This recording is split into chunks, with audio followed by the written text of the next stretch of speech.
강호야, 엄마 지금 많이 편찮으셔. 여기 2천만 원 줄 테니까 이걸로 하고 싶은 거 해봐. 너 좋으라고 주는 거 아니야. 그리고 엄마한테 연락드려.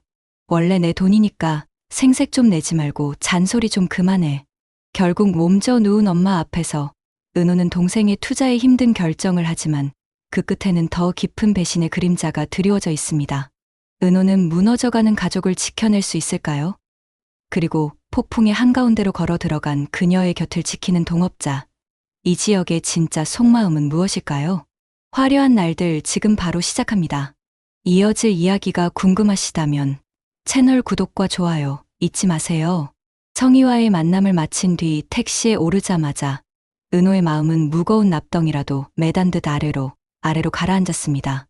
창밖으로 스쳐 지나가는 도시의 풍경도 눈에 들어오지 않았죠. 애써 미소를 지으며 대화를 나눴지만 마음 한구석을 짓누르는 불안감은 어쩔 수 없었습니다. 아침에 나올 때 몸져 누워있던 엄마의 모습이 자꾸만 떠올랐습니다. 평소 같으면 벌써 가게에 나가 있을 시간인데 이불도 제대로 덮지 못한 채 웅크려 누워있던 엄마. 그 창백한 얼굴이 자꾸만 눈앞에 아른거렸습니다. 기사님, 죄송한데 행선지를 바꿔도 될까요? 은호는 초조한 마음에 기사님께 행선지를 바꿨습니다. 자신의 카페가 아닌 엄마의 가게로. 차창 밖으로 익숙한 거리가 보이기 시작했습니다. 평소라면 점심시간을 앞두고 분주하게 준비하는 엄마의 모습이 보일 시간이었죠. 가게 앞에 도착했을 때 은호의 심장이 내려앉았습니다. 한창 손님들로 붐빌 시간인데도 가게의 간판 불은 꺼져 있었고 출입문에는 영업 종료라는 짤막한 메모만 덜렁 붙어 있었습니다.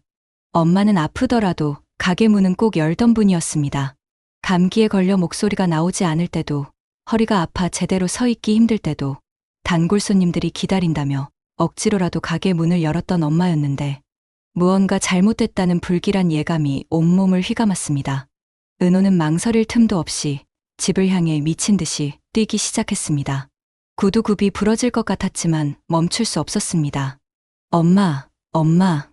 헐떡이는 숨을 몰아쉬며 현관문을 열었을 때 그녀를 맞이한 것은 싸늘한 어둠과 고요한 적막이었습니다. 커튼도 치지 않은 거실에 희미한 빛이 들어왔지만 집안은 생기라곤 찾아볼 수 없었죠. 거실 소파 위에 엄마 순이는 이불도 제대로 덮지 않은 채 작은 몸을 웅크리고 누워 있었습니다. 은호가 다가가자 엄마는 힘겹게 눈을 떴습니다. 그 눈빛에는 기쁨보다는 걱정이 더 많이 서려 있었습니다. 은호야, 왔구나. 목소리가 갈라져 있었습니다. 은호는 급히 엄마의 이마에 손을 대봤습니다. 열이 많이 났습니다. 주방으로 가보니 아침에 차려놓은 밥상이 그대로 있었습니다. 아들 걱정에 꼬박 하루를 굶고 속을 태운 것이 분명했습니다. 엄마, 병원 가야겠어요. 열이 너무 높아요. 은호가 엄마를 부축하려 하자 순이는 고개를 저으며 딸의 손을 붙잡았습니다. 그리고 애끓는 목소리로 겨우 입을 열었습니다. 강호 걔가 친구들한테 돈도 못 구한 놈이라고 얼마나 무시당하고 있던지 우리 아들이 그런 꼴로. 엄마의 눈에서 눈물이 흘러내렸습니다. 은호는 엄마의 손을 꼭 잡았습니다. 차갑고 거칠어진 손. 평생 자식들을 위해 일만 하며 살아온 손이었습니다. 엄마가 가진 거라도 다 팔아서 줄게. 집이라도 담보로. 우리 강호가 기죽는 꼴은 엄마는 죽어도 못 봐. 힘없이 내뱉는 말 한마디 한마디가 비수처럼 은호의 가슴에 박혔습니다. 아들의 잘못보다 아들이 당할 무시를 먼저 걱정하는 엄마의 맹목적인 사랑. 그 앞에서 은호는 무력감에 눈을 감았습니다. 엄마, 일단 약부터 먹어요. 제가 알아볼게요. 은호는 엄마에게 해열제를 먹이고 이불을 제대로 덮어드렸습니다. 바로 그 시각 강호는 친구들과 함께 운영하는 커플 포차의 시끄러운 주방 한 구석에서 산더미처럼 쌓인 설거지거리에 파묻혀 있었습니다. 포차는 금요일 저녁이라 손님들로 북적였습니다. 홀에서는 웃음소리와 건배소리가 끊이지 않았지만 주방 구석에서 접시를 닦는 강호의 표정은 어두웠죠. 한 달 전만 해도 자신도 저 홀에서 돈이 마련된다는 기대감에 사장 행세를 하며 손님들을 맞이했는데 지금은 이렇게 뒷전으로 밀려나 있었습니다. 야, 지강호. 동업자라는 이름이 무색하게 친구 양진구가 기름때 묻은 손으로 그의 어깨를 툭 치며 다가왔습니다. 진구의 얼굴에는 조롱이 가득했죠. 2천만 원 언제 가져올 거냐? 약속한 날짜 다 지났잖아. 강호는 손에 들고 있던 접시를 내려놓고 진구를 돌아봤습니다. 조금만 더 시간을 줘. 내가 꼭. 시간. 웃기고 있네. 너 한 달 전에도 똑같은 소리 했잖아. 그 돈 가져오기 전까지 넌 그냥 우리 가게 설거지 담당이야. 알지? 진구는 강호의 앞치마를 잡아당기며 비웃었습니다. 근데 너 누나 돈 많다며? 뭐하는 누나래? 걔한테 빌리면 되잖아. 강호의 얼굴이 굳어졌습니다. 누나 얘기가 나오자 자존심이 상했죠. 하지만 이미 엄마에게 손을 벌린 상황. 더는 물러설 곳도 없었습니다. 내가 알아서 할게. 허튼 생각 말고 접시나 빨리 닦으라고. 손님 많이 왔어. 진구가 홀로 나가버리자 강우는 다시 설거지를 시작했습니다. 차가운 물에 손이 트고 있었지만 그보다 더 차가운 것은 현실이었습니다. 핸드폰이 울렸습니다. 누나 은호의 이름이 화면에 떴습니다. 강우는 잠시 망설이다가 전화를 받았습니다. 여보세요. 강우야, 어디야? 가게에 있어. 엄마 아픈 거 알아? 강우는 대답하지 못했습니다. 내일 만나자. 할 얘기가 있어. 전화가 끊겼습니다. 강우는 핸드폰을 주머니에 넣고 다시 설거지를 시작했습니다. 그의 얼굴엔 구겨진 자존심과 돈에 대한 초조함이 위태롭게 뒤섞여 있었습니다. 그날 밤, 은호는 잠든 엄마의 얼굴을 한참이나 바라봤습니다. 열은 내렸지만 여전히 안색이 좋지 않았죠. 엄마의 이마를 쓸어내리던 은호는 조용히 집을 나섰습니다. 차가운 새벽 공기가 폐부 깊숙이 스며들었습니다. 은호는 자신의 사무실로 향했습니다. 텅 빈 사무실에 불을 켜고 책상에 앉았죠. 서랍에서 통장을 꺼내 한참을 바라봤습니다. 지금 엄마는 아들 걱정에 병이 났고 그 아들은 또다시 실패의 구렁텅이에 빠져 있었습니다. 은호는 깊은 한숨을 내쉬었습니다. 이번이 정말 마지막이야, 강우야.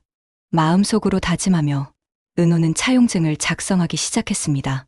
단순한 돈거래가 아니라 동생에 대한 마지막 기회를 주는 문서였습니다. 떨리는 손가락으로 동생에게 문자를 보냈습니다. 내일 2시 신촌 카페 거리 블루문에서 만나. 돈 줄게. 다음 날 오후 약속 장소인 카페 창가에 앉은 은호의 얼굴엔 밤새 겪었을 마음고생이 고스란히 어려 있었습니다. 카페는 한산했습니다. 주말 오후라 대부분의 사람들은 다른 곳에서 시간을 보내고 있었죠. 은호는 따뜻한 아메리카노를 주문했지만 한 모금도 마시지 못했습니다. 창밖을 바라보며 동생을 기다렸죠. 강호가 나타났습니다. 어제보다 더 초췌해 보였지만 어깨를 한껏 편 채 거들먹거리며 카페 안으로 들어섰습니다. 허세를 부리려는 것이 역력했죠. 왔네. 은호의 담담한 목소리에 강호는 맞은편에 앉았습니다. 잠시 어색한 침묵이 흘렀습니다. 형제지만 마주 앉아 대화를 나눈 것이 언제였는지 기억나지 않을 정도로 오래되었죠. 은호는 아무 말 없이 가방에서 돈과 함께 하얀 봉투 하나를 꺼내 테이블 위로 밀었습니다. 뭐야, 이게? 차용증이야. 읽어봐. 강호는 봉투를 열어 내용을 확인했습니다. 2천만 원을 빌려주되 1년 안에 갚아야 하고 사업 계획서를 매달 제출해야 한다는 내용이었습니다. 그리고 엄마한테 가서 무릎 꿇고 사과드려. 최소한 그 정도는 해야 하지 않겠어? 강호는 귀찮다는 듯이 차용증에 사인을 했습니다. 마치 귀찮은 숙제를 해치우는 아이처럼 그의 태도엔 조금의 진심도 묻어있지 않았습니다. 서명을 마친 강호는 곧장 돈가방을 낚아채듯 들고 일어섰습니다. 고맙다고 해야 하나? 어쨌든 잘 쓸게. 강호야. 일어서려는 동생을 은호가 불렀습니다. 응. 네 친구는 믿을 만한 애야? 강호의 얼굴이 순간 굳었다가 이내 웃음을 지었습니다. 당연하지. 걱정 마. 우리가 얼마나 끈끈한데. 그래. 잘 됐으면 좋겠다. 잔소리 좀 그만해. 나 바쁜 사람이야. 강호는 서둘러 카페를 나갔습니다. 은호는 차가워진 커피를 한 모금 마시며 동생의 뒷모습을 바라봤습니다. 불안한 마음이 가시지 않았죠. 사무실로 돌아온 은호는 도저히 일이 손에 잡히지 않았습니다. 제대로 된 사업을 한 번도 해본 적 없는 강호가 과연 이번에는 성공할 수 있을까? 그리고 양진구라는 친구는 정말 믿을 만한 사람일까? 은호는 결국 강호의 고등학교 친구 중 가장 믿을 만한 친구인 박민수에게 전화를 걸었습니다. 민수야, 은호 누나야. 아, 누나, 오랜만이에요. 무슨 일이세요? 혹시 양진구라는 애 요즘도 강호랑 자주 만나니? 수화기 너머에서 잠시 침묵이 흘렀습니다. 네, 자주 만나는 것 같아요. 그 애, 어떤 애야? 누나가 강호 걱정돼서 그러는데. 민수는 한참을 망설이다가 조심스럽게 입을 열었습니다. 누나, 사실 저도 좀 걱정되긴 해요. 진구 형이 예전에도 돈 문제로 말이 많았거든요. 돈 문제? 작년에 인테리어 가게 한다고 해서 몇 명이 돈을 모았는데 결국 망했어요. 근데 그때 돈이 어디로 갔는지 제대로 설명도 안 하고 은호의 불안감이 점점 커졌습니다. 그런데 왜 강호는 그런 애랑? 강호가 워낙 진구 형을 믿어요. 진구 형이 말을 되게 잘하거든요. 강호한테도 몇 번 조심하라고 했는데 잘 안 듣더라고요. 전화를 끄는 은호는 깊은 고민에 빠졌습니다. 그리고 결심했죠. 동업자인 지역을 찾아가기로. 이지역 대표님, 갑자기 찾아와서 죄송해요. 무슨 일이죠? 은호는 잠시 망설이다가 입을 열었습니다. 파트너 리스크 관리 차원에서 부탁 하나만 할게요. 파트너 리스크요? 네. 제가 개인적인 일로 큰 지출이 있었어요. 혹시 사업에 영향을 줄까봐 미리 말씀드리려고요. 지역은 은호를 가만히 바라봤습니다. 그녀가 이렇게 찾아올 정도면 단순한 개인 지출은 아닐 것이라고 판단했죠. 얼마나 되는 금액인가요? 2천만 원입니다. 그 정도면 사업에 당장 영향은 없겠지만 비상금이 없어진 거네요. 네, 죄송합니다. 은호가 고개를 숙이자 지역은 물었습니다. 혹시 양진구라는 사람 들어보신 적 있으세요? 지역의 표정이 미묘하게 변했습니다. 양진구요? 그 이름. 익숙하네요. 지역은 잠시 생각에 잠기더니 컴퓨터를 켰습니다. 아, 맞다. 작년에 인테리어 업체 사장들 모임에서 들었던 이름이에요. 좋은 얘기는 아니었던 걸로 기억합니다. 어떤 얘기였는데요? 보증금 사기 비슷한 일이 있었다고. 정확히는 모르겠지만 동네 자영업자들 온라인 커뮤니티에서도 몇 번 언급했었어요. 은호의 얼굴이 창백해졌습니다. 지역은 그런 은호를 보며 물었습니다. 그 사람이 왜요? 사실 지난번에 본체 동생이 그 사람과 동업을 시작했나 봐요. 아, 그 2천만 원이. 은호는 고개를 끄덕였습니다. 지역은 한숨을 쉬며 말했습니다. 지 실장님 개인 문제지만 파트너 관리 차원에서 제가 아는 인테리어 사장님들 통해서 한번 알아보겠습니다. 정확한 정보를 아는 게 좋을 것 같네요. 정말요? 감사합니다. 대신 한 가지 조건이 있습니다. 뭔데요? 이 일이 우리 사업에 영향을 주면 안 됩니다. 개인 문제는 개인적으로 해결하셔야 해요. 물론입니다. 약속드릴게요. 그 돈이 강호의 손에 들어갔을 때 강호는 천하를 얻은 기분이었습니다. 포차로 돌아온 그는 주방 구석이 아닌 홀 한가운데로 걸어갔습니다. 그리고 테이블 위에 돈 봉투를 내려놓았죠. 야, 다들 이리 와봐. 주방에서 일하던 직원들과 홀에서 서빙하던 아르바이트생들이 모여들었습니다. 양진구도 놀란 표정으로 다가왔죠. 이게 뭐야? 2천만 원. 약속했잖아. 내가 구해온다고. 진구의 눈이 반짝였습니다. 그는 재빨리 봉투를 집어들며 확인했죠. 진짜네? 야, 지강호. 너 진짜 해냈구나. 당연하지. 내가 누군데. 강호는 어깨를 으쓱이며 자리에 앉았습니다. 그 순간부터 분위기가 달라졌죠. 진구는 강호를 지사장이라고 부르기 시작했고 다른 직원들도 그를 대하는 태도가 바뀌었습니다. 자, 오늘은 내가 쏜다. 다들 일 끝나고 2차 가자. 강호의 호기로운 외침에 직원들이 환호했습니다. 그는 마치 진짜 사장이 된 것처럼 행동했죠. 하지만 그 달콤한 꿈은 오래가지 않았습니다. 일주일이 지났습니다. 강호는 여전히 가게에서 사장 행세를 하고 있었지만 뭔가 이상한 낌새를 느끼기 시작했죠. 우선 진구가 가게에 나오는 날이 줄어들었습니다. 전화를 해도 바쁘다는 말만 반복했고 가끔 나와도 금세 어디론가 사라졌죠. 근데 돈은 어떻게 관리하고 있어? 통장은 누구 명의로? 야, 그런 건 내가 다 알아서 할게. 넌 그냥 홀 관리나 잘해. 진구의 말투가 점점 거칠어졌습니다.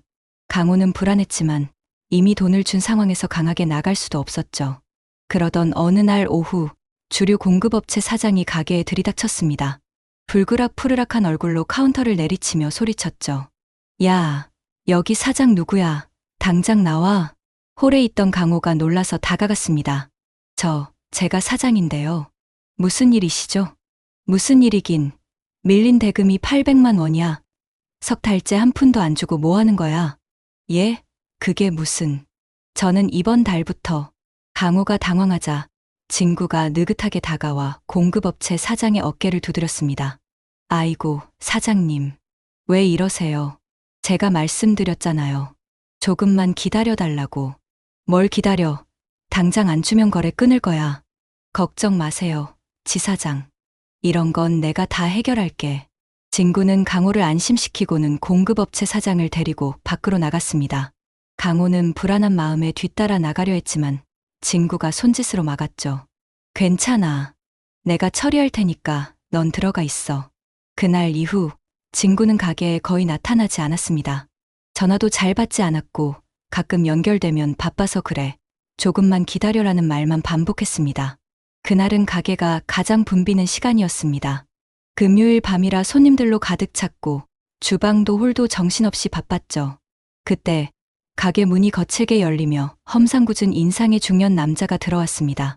여기 사장 누구야? 시끄러운 가게 안이 순간 조용해졌습니다. 손님들도 직원들도 모두 그 남자를 바라봤죠.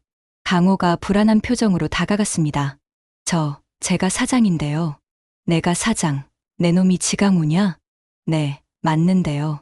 남자는 강호의 멱살을 움켜쥐었습니다. 이 사기꾼 같은 놈아, 월세가 6달이나 밀렸어. 예? 그게 뭐가 무슨 소리야? 내가 건물주다. 싹싹한 젊은 청년들이 열심히 해보겠다고 해서 무권리에 보증금도 헐값으로 내줬더니 이게 무슨 짓이야? 강호는 어리둥절한 표정으로 주변을 둘러봤습니다. 손님들은 수군거리기 시작했고 직원들은 시선을 피했죠. 저는 이번 달부터 합류한 건데. 뭔 소리야? 여기 계약서에 내 이름이 떡하니 있잖아. 건물주가 서류를 강호의 얼굴 앞으로 내밀었습니다. 임대차 계약서. 그리고 그 계약서의 임차인란에는 분명히 지강호라고 적혀 있었습니다. 이게. 강호는 그제야 기억났습니다. 한 달 전 진구가 형식적인 서류라며 사인하게 했던 것. 그때는 별 생각 없이 사인했는데 보증금도 6달치 월세로 다 까먹고도 모자라. 지금 당장 3천만 원 내놔. 안 그러면 내일 아침에 문 닫을 줄 알아. 건물주의 고함에 가게 안은 아수라장이 되었습니다. 손님들은 하나둘 나가기 시작했고 직원들은 웅성거렸습니다. 강호는 다급하게 진구에게 전화를 걸었습니다. 따르릉. 신호음만 계속 울릴 뿐 받지 않았습니다. 잠시만요. 동업자한테 연락해 볼게요. 동업자. 그 양진구란 놈. 그놈은 이미 한 달 전에 잠적했어. 넌 그것도 모르고 있었냐? 강호의 눈앞이 캄캄해졌습니다. 다리에 힘이 풀려 그 자리에 주저앉고 싶었지만 건물주의 거친 손이 그의 멱살을 놓아주지 않았죠. 내일까지 시간을 줄 테니까 돈 준비해. 안 그러면 법적으로 조치할 거야. 건물주는 강호를 밀쳐내고 가게를 나갔습니다. 가게 안에는 무거운 침묵이 흘렀습니다. 강호는 직원들을 둘러봤지만 아무도 그와 눈을 마주치지 않았죠.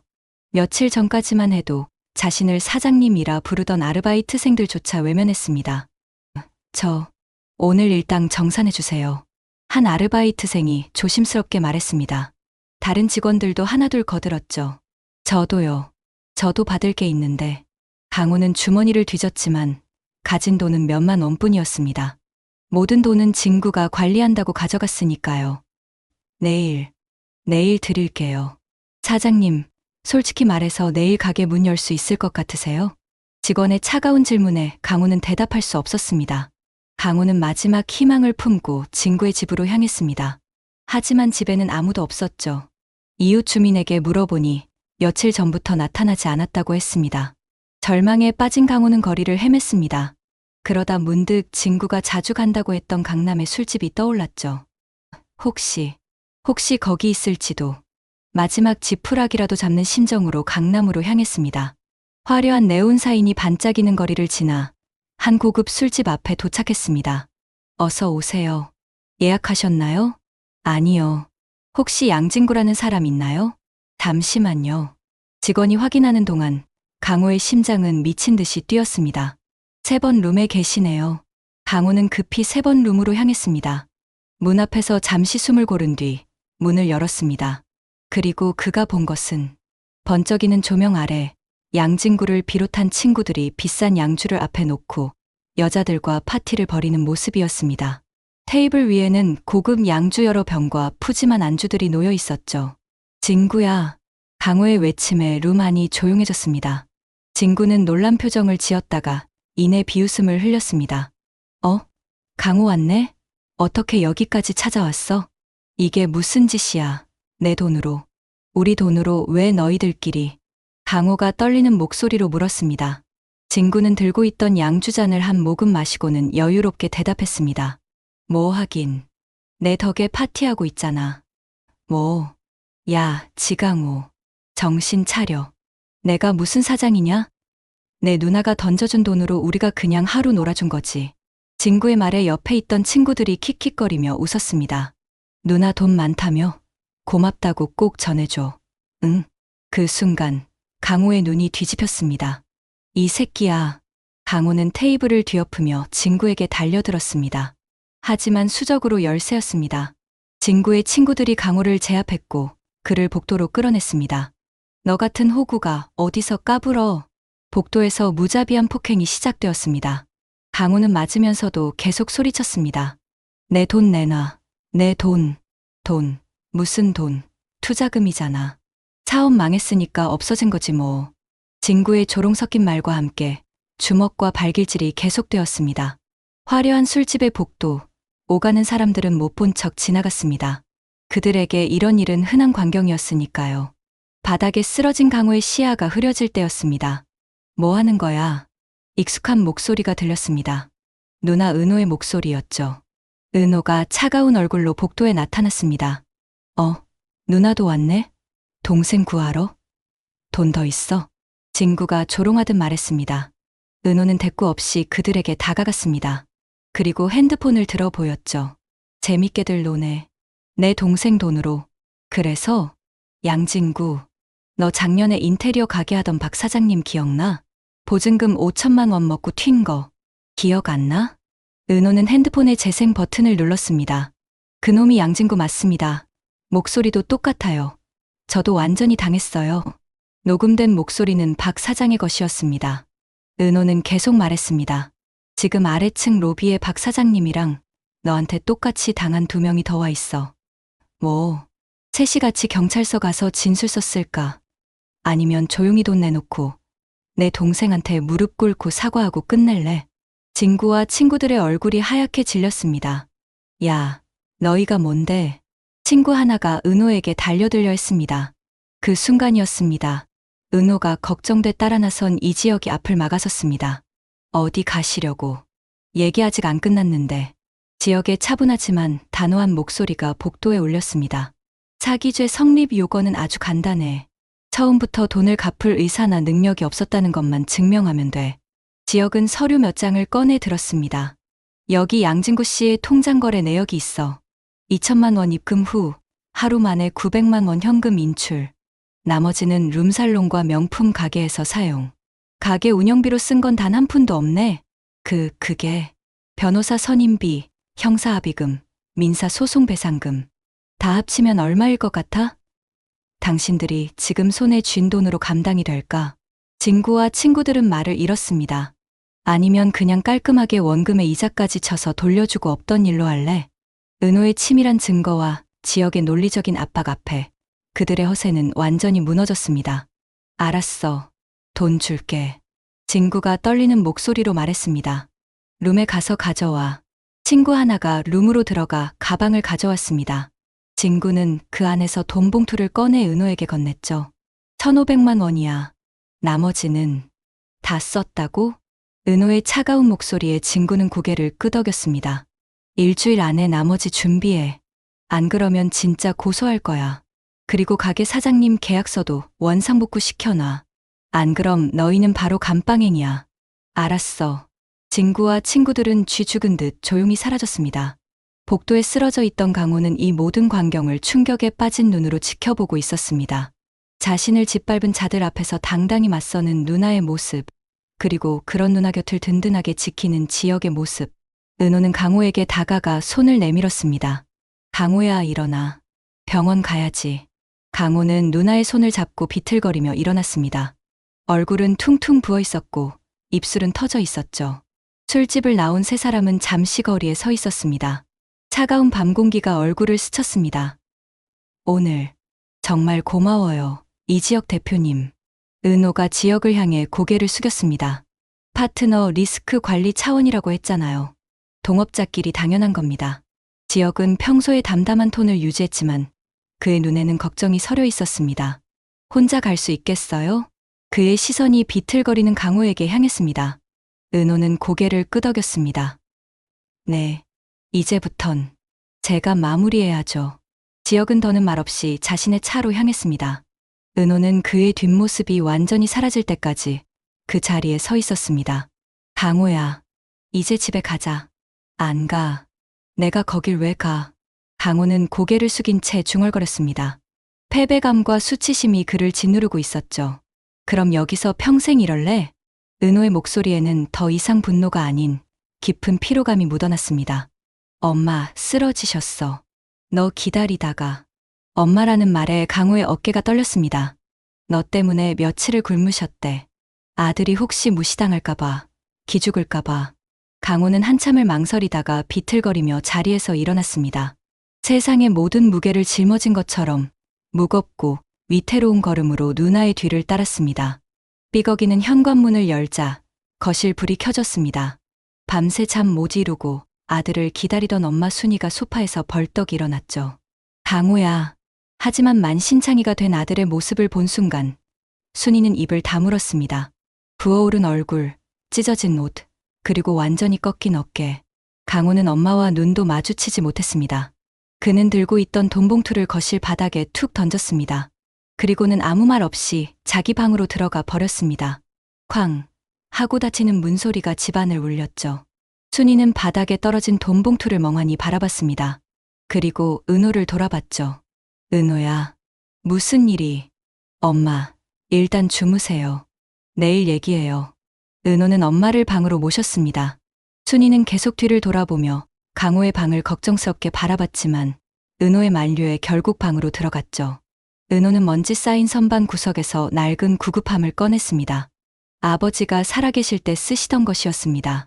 페인트 칠이 벗겨지고 녹이 쓴 구급함이었지만 아버지의 유품처럼 간직하였고 그 안에는 여전히 소독약과 밴드가 들어 있었습니다. 은호는 구급함을 들고 조용히 강호의 방문을 두드렸습니다. 강호야, 들어갈게. 대답은 없었지만 은호는 문을 열고 들어갔습니다. 강호는 방구석에 웅크리고 앉아 있었습니다. 은호는 아무 말 없이 그의 앞에 앉았습니다. 삐걱 하고 구급함 뚜껑이 열리자 낡은 소독약 냄새가 방 안에 퍼졌습니다. 고개 들어봐. 강호가 천천히 고개를 들었습니다. 눈가가 찢어지고 입술이 터져 있었죠. 은호는 거친 솜에 소독약을 묻혀 조심스럽게 상처를 닦아주기 시작했습니다. 그냥 평소대로 화를 내고 지랄해. 그냥. 강호가 떨리는 목소리로 말했습니다. 은호는 잠시 손을 멈췄습니다. 그리고는 깊은 한숨과 함께 대답했습니다. 지랄할 힘도 없다, 강호야. 그 지친 목소리가 강호의 가슴을 찔렀습니다. 입 벌려봐. 입술에 약 발라야지. 은호는 담담하게 상처 치료를 계속했습니다. 마지막으로 반창고를 붙여주고 구급함을 정리했죠. 내일 아침에 엄마 보양식이라도 사다 드려야겠다. 은호가 일어서려 하자 머뭇거리던 강호가 누나를 가만히 불렀습니다. 누나. 왜? 오늘은 고마웠어. 강호의 눈에서 눈물이 흘렀습니다. 너 때문에 엄마가 며칠을 굶으셨어. 그것만 기억해. 은호의 차가운 말에 강호는 흐느끼기 시작했습니다. 아이처럼 어깨를 들썩이며 울었죠. 내가 잘못했어. 정말 잘못했어. 그제야 은호의 눈에도 눈물이 맺혔습니다. 그녀는 동생의 어깨를 가만히 토닥여 주었습니다. 이제 정신 차려야지. 언제까지 이럴래? 누나, 다시는 안 그럴게. 정말이야. 말로만 하지 말고 행동으로 보여줘. 창밖으로 새벽이 밝아오고 있었습니다. 몰래 밖에서 일을 듣던 순이는 비로소 편안하게 늦은 잠에 들었죠. 그렇게 긴 밤이 끝나고 새로운 아침이 시작되고 있었습니다. 스스로의 욕심이 만들어낸 절망의 끝에서 강호는 비로소 자신을 구원한 것이 그토록 원망했던 누나의 진심이었음을 깨닫고 뜨거운 참회의 눈물을 흘렸습니다. 화려한 날들, 다음 이야기를 기대해 주세요. 구독과 좋아요는 더 좋은 이야기를 만드는데 큰 힘이 됩니다. 감사합니다.